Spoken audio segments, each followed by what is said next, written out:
Assalamualaikum warahmatullahi wabarakatuh. Hari ini kami akan membentangkan subjek kurikulum dan inovasi dalam pendidikan yang bertajuk Model Inovasi Berteknologi. Tajuk utama yang kami pilih adalah Kitaran Air Hujan. Nama pensyarah iaitu Dr. Nur Syakila binti Mazalan.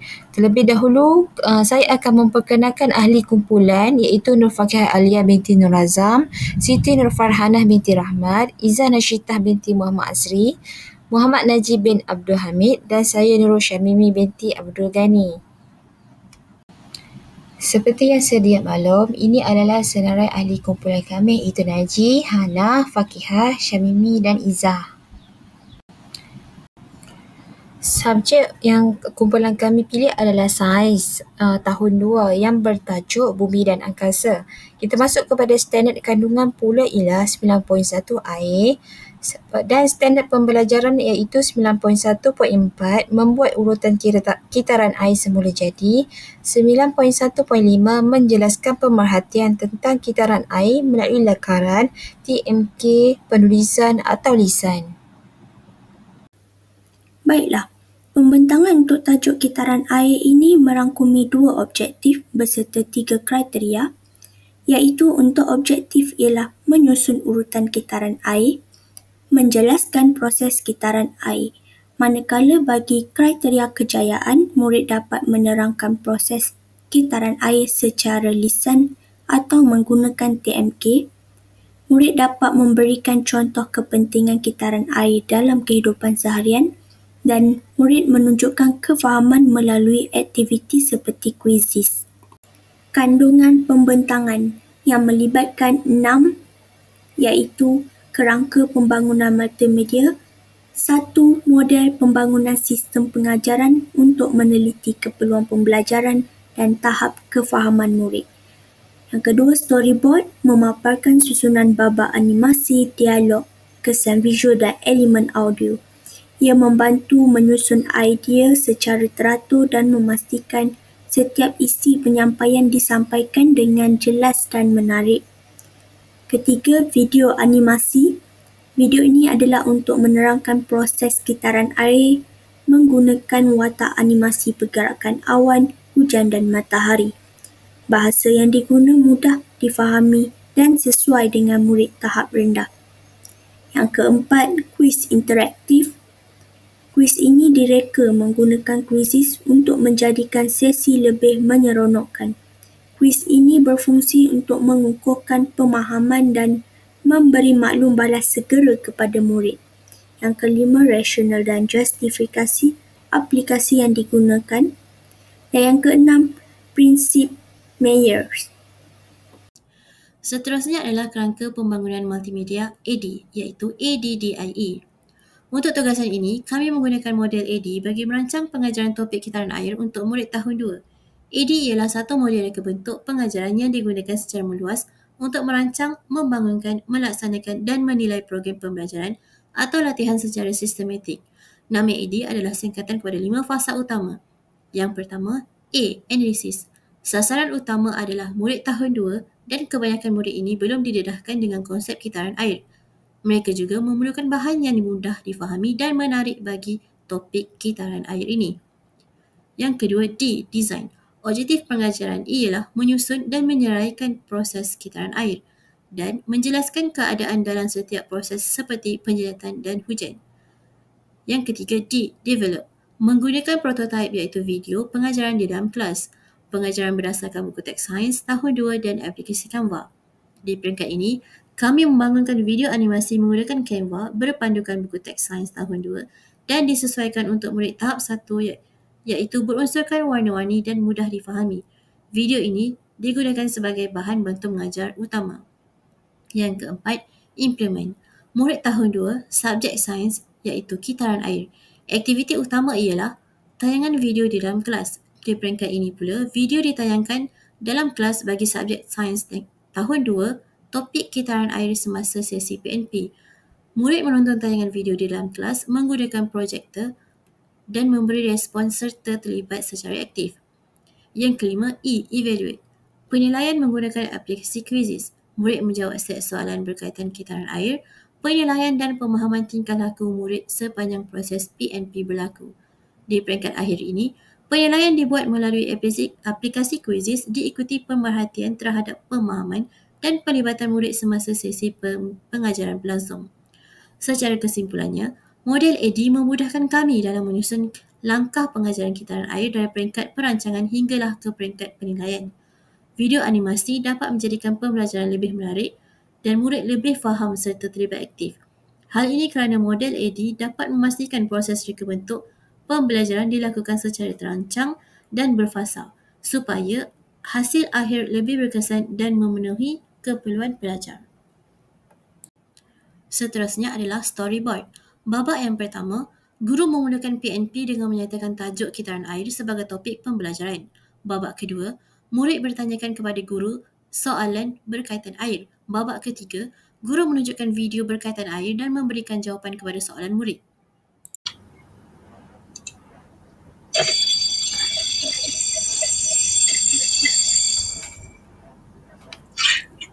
Hai, Assalamualaikum kelas. Waalaikumsalam, cikgu. Baik, anak-anak 12 hari bijak pandai. Baik, hari ni kita nak belajar sains berkenaan topik kitaran air. Jadi saya harap anak-anak semua bersedia untuk kita belajar tentang air hari ni. Boleh? Boleh je, cikgu. Okey, baik. Sebelum kita mula, cikgu nak fahamkan sikit tentang kitaran air. Semua yang ada di sekeliling anak-anak semua melibatkan sumber alam semula jadi, termasuk air. Contoh ada air sungai, air laut, air terjun, air hujan dan air yang anak-anak minum juga itu pun air. Okey, baik. Sebelum kita pergi lanjut, ada tak soalan daripada anak-anak berkenaan air? Ada. Saya nak tanya. Okey, baik, teruskan. Macam mana hujan tu turun? Ada air pipe ke kat atas langit tu? Okey. Cikgu, saya pula. Cikgu, saya tak faham lah kenapa air dekat lopak jalan ke, air dalam bekas ke, tiba-tiba kering. Kenapa ya cikgu? Oh, dia kering. Okey. Cikgu, saya nak tanya lagi. Cikgu. Saya nak tanya. Ya. Cikgu, kenapa ya saya minum air yang ada ais kan? Tapi selepas gelas tu air di sekeliling cawan tu, kenapa jadi macam tu cikgu? Sebab cawan saya guna tu tak adalah bocor pun. Oh, dia berpeluh. Peluh air, peluh daripada cawan ya? Okey, faham. Cikgu, saya nak tanya. Saya tak nak faham. tanya. Macam mana air batu boleh jadi cair, cikgu? Air batu jadi cair. Oh, okey. Ais kan. Ais yang kita minum. Ais dekat kutub, dekat negara yang ada salji. Oh, ais tu kan? Cikgu. Betul. Okey, baik. Okey, daripada soalan daripada anak-anak daripada Hana, daripada Mimi, daripada Iza, daripada Fakihah. Okey, faham. Mesti banyak kemusykilan kan? Jadi, cikgu akan jawab dalam slide, dalam kita punya pembelajaran hari ini berkenaan proses kitaran air. Jadi, anak-anak cikgu nak dengar betul-betul, lihat betul-betul apa yang cikgu nak terangkan tentang konsep, tentang proses kitaran air. Okey? Sedia? Sedia, cikgu. Okey, baik. Baik, merujuk kepada soalan anak-anak sekalian, cikgu berminat untuk menghuraikan tentang proses kitaran air. Bagi proses yang pertama iaitu air yang berada di laut, di sungai, di kawasan-kawasan yang terbuka. Kemudian dalam keadaan cuaca yang panas, air akan meruap dan naik ke udara sehingga membentuk kepada kumpulan awan, iaitu berlakunya proses penyejatan. Kemudian beralih kepada proses seterusnya ialah terjadi apabila terbentuknya awan-awan yang besar ini, kemudian awan di udara akan menyejuk dan seterusnya akan menurunkan hujan kembali ke permukaan bumi. dan kemudian permukaan bumi akan basah dengan air hujan, dan air yang turun ke permukaan bumi akan kembali ke sungai, ke laut, ke dataran, ke lembah-lembah. Baik, dan proses yang berlaku ini adalah proses yang berterusan, dan sebab itulah kenapa anak-anak boleh lihat air hujan boleh turun, bagaimana proses cawan yang berpeluh disebabkan apa? Proses tersebut, iaitu proses kondensasi, proses penyejatan, proses penguapan, proses dan lain-lain proses. Baik, setakat ini anak-anak boleh faham dan jelas?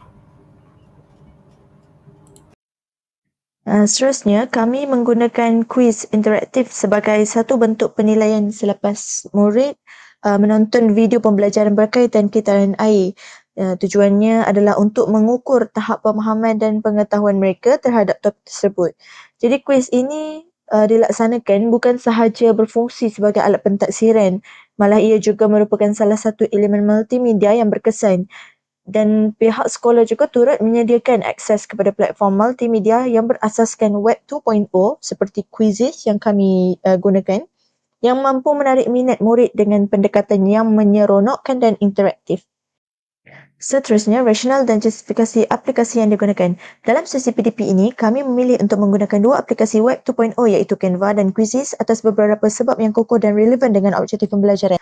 Pertama, Canva dipilih kerana ia merupakan platform reka bentuk grafik yang sangat mesra pengguna dan interaktif. Ia juga membolehkan guru menghasilkan bahan pembelajaran visual yang menarik seperti infografik, slide dan poster yang membantu murid memahami konsep dengan lebih jelas. Reka bentuk yang menarik ini dapat meningkatkan daya tumpuan murid terutamanya dalam menerangkan proses kitaran air yang melibatkan gambar rajah dan susunan langkah. Kedua, Quizizz pula digunakan sebagai alat penilaian interaktif selepas tayangan video. Ia juga membolehkan guru menilai tahap kefahaman murid secara serta-merta dalam suasana yang menyeronokkan dan tidak menekan. Quizizz juga mempunyai elemen gamifikasi seperti markah, masa dan papan skor yang boleh meningkatkan motivasi murid untuk menjawab soalan dengan lebih aktif. Selain daripada itu, aplikasi ini juga menyokong pembelajaran kendiri kerana murid boleh mengakses kuis mengikut kelajuan mereka sendiri, sama ada di dalam atau di luar bilik darjah. Jadi secara keseluruhannya, pemilihan Canva dan Quizizz ini adalah selari dengan keperluan pembelajaran abad ke-21 yang menekankan penggunaan teknologi, pembelajaran visual dan penglibatan murid secara aktif. Teori dan prinsip apa yang kita akan dapat kaitkan dengan pembentangan pada kali ini adalah prinsip multimedia Mayers, iaitu merangkumi 4 elemen. Elemen yang pertama adalah multiple principle, iaitu tidak terhad kepada penggunaan teks sahaja. Media digunakan untuk gambar dan video sebagai alat bantu pemahaman murid. Yang kedua adalah the spatial contiguity principle, iaitu gambar, teks dipandu dengan anak panah supaya pelajar lebih memahami tentang hubungan kitaran air. Elemen yang ketiga adalah the signaling principle, iaitu penggunaan warna dan animasi. Anak panah digunakan untuk menarik perhatian kepada butiran-butiran yang penting. Dan akhir sekali the coherent principle, iaitu maklumat dan elemen yang tidak berkaitan seperti bunyi latar berlebihan atau teks yang mengganggu untuk membantu fokus dan pemahaman murid sahaja. Sekian sahaja persembahan kami daripada kumpulan 2 set 49. Semoga pembelajaran ini berguna dan bermanfaat untuk semua. Sekian, wabillahi taufiq wal hidayah. Wassalamualaikum warahmatullahi wabarakatuh.